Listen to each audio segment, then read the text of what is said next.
एकटा मैं बेटा के कहे छे सुनबे मैं बहन विशेष नहीं सबला कि जाई छे दुलरुआ बेटा तू परदेस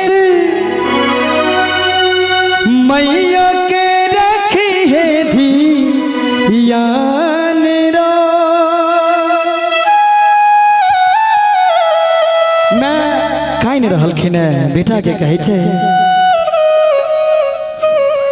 कि जाई छे दुलरुआ बेटा तू परदेस मैयो के रखी है धियान रो। कौन तकै छी बेटा तोरो के रसता बिन देखने छूटी जेते प्राण रो। बिन देखने छूटी जेते प्राण रो।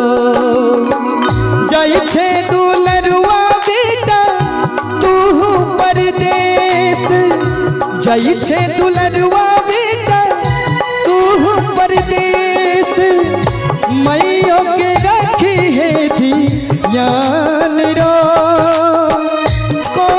तकै छी बेटा तोरो के रसता बिन देखने छूटी जेते प्राण रो। बिन देखने छूटी जेते प्राण रो।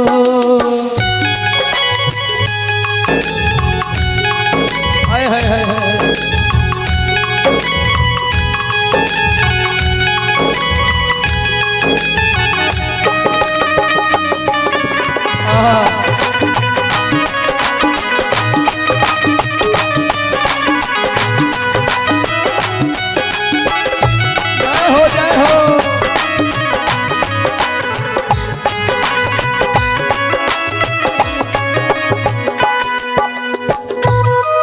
कहे छे बेटा के कनिको जे रही तो बउआ घर में जो आने पाने नहीं भेज तो तोरा पर देश रो। कनिको जे रही तो बउआ घर में जो आने पाने नहीं भेज तो तोरा पर देश रो। घर के बहुरिया बेटा कोयली बन कूके जाइते पठबी है संदेश रो।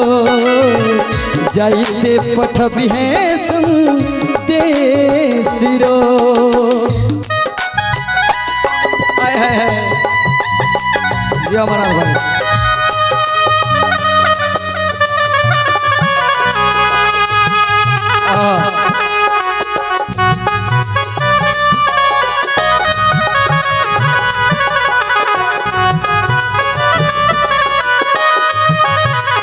आइए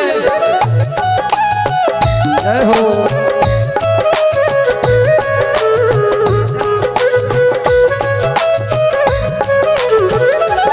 और नमामि शंकर झा उर्फ राघव भैया की तरफ से 101 रुपया का आशीर्वाद और रामबली झा महिनाम निवासी उनकी तरफ से 101 रुपया का आशीर्वाद।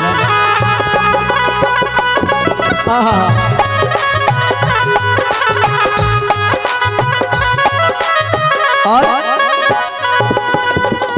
आपके बउआ हमरा माई माई कहते के सुनते मोरा उपदेश रो।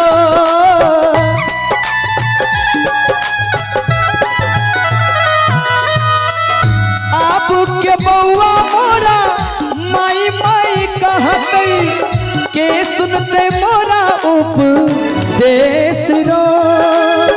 केकरा सा खेल तो बहिन चोरी लुकैया रखी है ने मने में कलेश रो। रखी है नहीं मने में कलेश रो।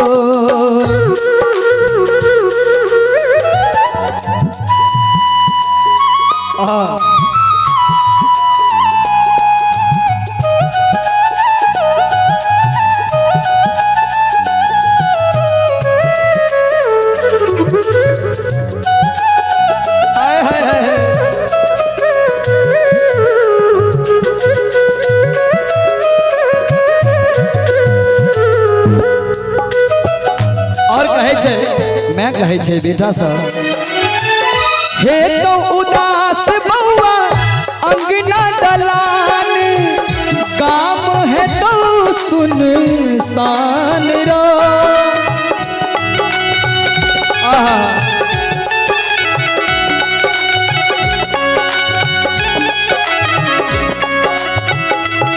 हे तो उदास बुआ अंगना दलान गाम है तई सुन सान रो